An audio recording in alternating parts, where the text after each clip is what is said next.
Surat Yakobus, atau setidaknya itulah nama dalam bahasa Indonesia.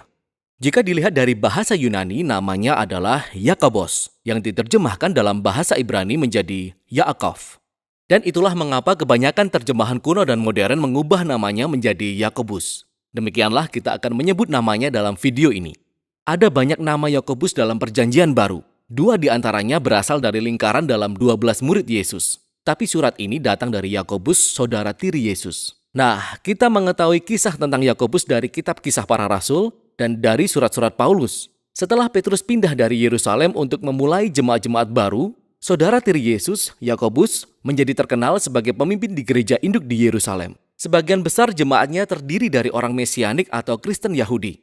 Ini adalah komunitas Kristen yang pertama ada. Dan kita tahu bahwa gerejanya mengalami masa sulit selama 20 tahun saat Yakobus menjadi pemimpin mereka. Pada saat itu terjadi bencana kelaparan yang membawa kemiskinan besar di wilayah itu, dan orang Yahudi Mesianis ini dianiaya oleh para pemimpin Yahudi di Yerusalem. Tapi melalui itu semua, Yakobus dikenal sebagai pilar gereja Yerusalem. Dia juga dikenal sebagai pembawa damai yang memimpin dengan hikmat dan keberanian, sampai dia dibunuh secara tragis. Dan dalam kitab ini, kita memiliki warisan pengajaran dan hikmat Yakobus yang teringkas padat menjadi sebuah karya yang pendek dan penuh kuasa. Kitab ini dimulai seperti sebuah surat. Dia menyapa semua orang Yahudi Mesianis yang tinggal di luar Israel. Tapi, kitab ini tidak terdengar seperti salah satu surat Paulus, di mana dia membahas masalah spesifik dalam satu gereja lokal.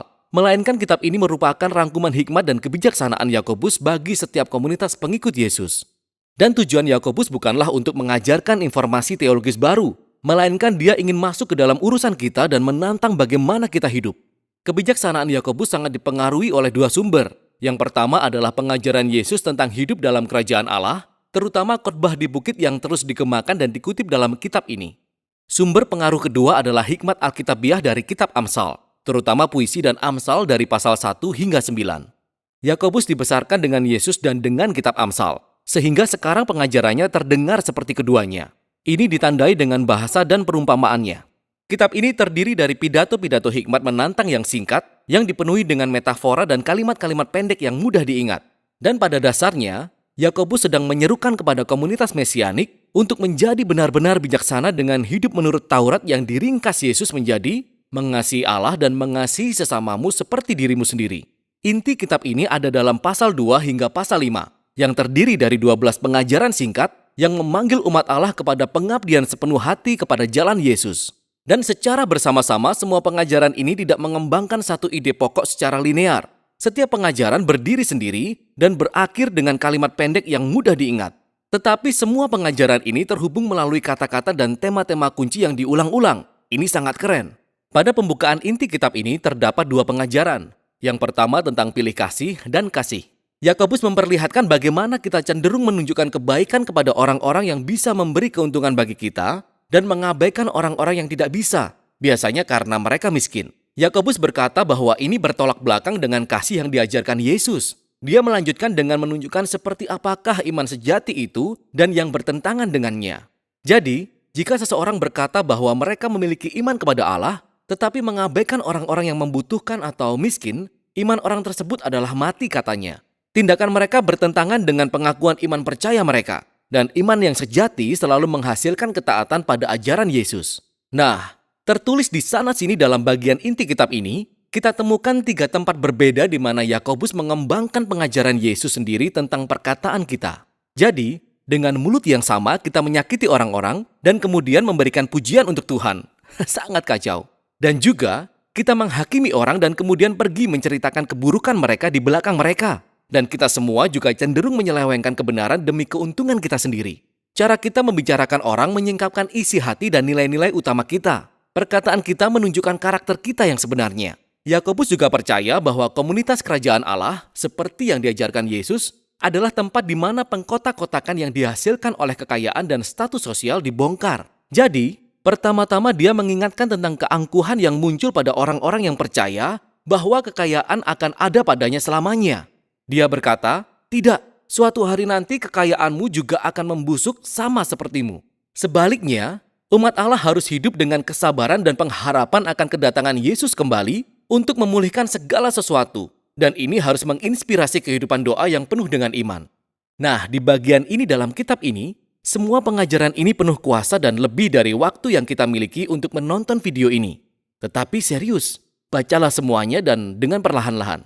Di depan ke-12 pengajaran bijak ini adalah pasal pendahuluan. Ini adalah aliran pengajaran bijak dan kalimat-kalimat pendek. Dan ini dirancang untuk merangkum ide-ide pokok keseluruhan kitab. Pasal ini sebenarnya memperkenalkan semua kata-kata dan tema-tema kunci yang akan ditemui dalam pasal 2 hingga 5. Yakobus membukanya dengan mengatakan bahwa dari pengalaman pribadinya dia tahu hidup itu sulit. Akhirnya dia menjadi martir tidak lama setelah menulis surat ini. Tetapi dia percaya bahwa pencobaan dan kesulitan hidup sebenarnya adalah hadiah bersifat paradoks yang dapat menghasilkan ketekunan dan membentuk karakter kita. Allah dapat melakukan pekerjaan yang luar biasa di dalam diri kita di tengah-tengah penderitaan dan membantu kita menjadi sempurna dan lengkap. Nah, kata sempurna itu sangat penting bagi Yakobus. Dia mengulanginya 7 kali dalam kitab ini. Dalam kitab bahasa Ibrani dan Yunani, kata ini merujuk kepada keutuhan. Ini berarti menghidupi hidup yang sepenuhnya terintegrasi, di mana tindakan kita selalu konsisten dengan nilai dan keyakinan yang telah kita terima dari Yesus. Yakobus tahu bahwa kebanyakan dari kita sebenarnya hidup sebagai orang yang retak dengan ketidakkonsistenan besar dalam karakter kita. Kita semua lebih rusak dari yang ingin kita akui. Akan tetapi, Allah sedang dalam misi untuk memulihkan orang-orang yang retak dan menjadikan mereka utuh. Dan itu dimulai dengan hikmat, kemampuan melihat kesulitanku melalui cara pandang yang baru. Allah akan dengan murah hati memberikan hikmat ini kepada orang-orang yang memintanya dalam iman, tanpa meragukan karakter Allah. Dan ketika kita menyadari posisi kita yang rendah dan rapuh di hadapan Allah, kita dipaksa untuk memilih antara khawatir atau percaya. Dan hikmat yang benar berarti memilih percaya bahwa Allah itu baik terlepas dari keadaanku.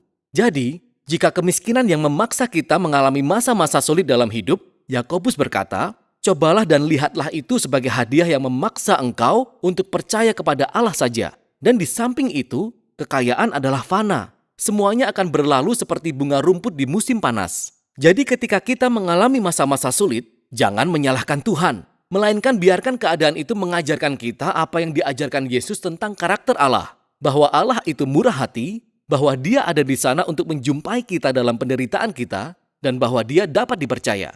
Allah inilah yang melalui Yesus telah memberikan kita hidup baru untuk menjadi manusia baru, yang dapat menghadapi penderitaannya dengan kepercayaan penuh kepada Bapa, seperti yang Yesus lakukan. Dan manusia baru ini adalah sesuatu yang kita temukan saat kita tidak hanya mendengarkan firman Allah, tetapi juga melakukannya. Di sini Yakobus menyebut firman Tuhan, Taurat yang sempurna, yang memerdekakan. Dia di sini merujuk kepada perintah terutama Taurat yang disampaikan kepada kita melalui Yesus, bahwa Ia membebaskan kita untuk mengasihi Allah dan mengasihi sesama kita. Dan Yakobus menunjukkan secara praktis bagaimanakah bentuk kasih seperti itu. Itu berarti berbicara kepada orang lain dengan sopan dan penuh kasih, berarti melayani orang miskin, dan itu berarti hidup dengan pengabdian sepenuh hati hanya kepada Tuhan. Sekarang kita dapat melihat bagaimana pasal pembukaan ini berisi semua kata-kata dan gagasan-gagasan kunci yang digali lebih dalam lagi dalam 12 pengajaran dari pasal 2 hingga 5. Yakobus membenamkan dirinya dalam hikmat Yesus dan Amsal, dan dia memberikan hadiah yang luar biasa kepada kita dalam kitab yang berisi hikmatnya sendiri. Ini adalah peringatan keras, namun diuraikan dengan indah bagi mereka yang ingin mengikut Yesus. Dan demikianlah isi kitab Yakobus.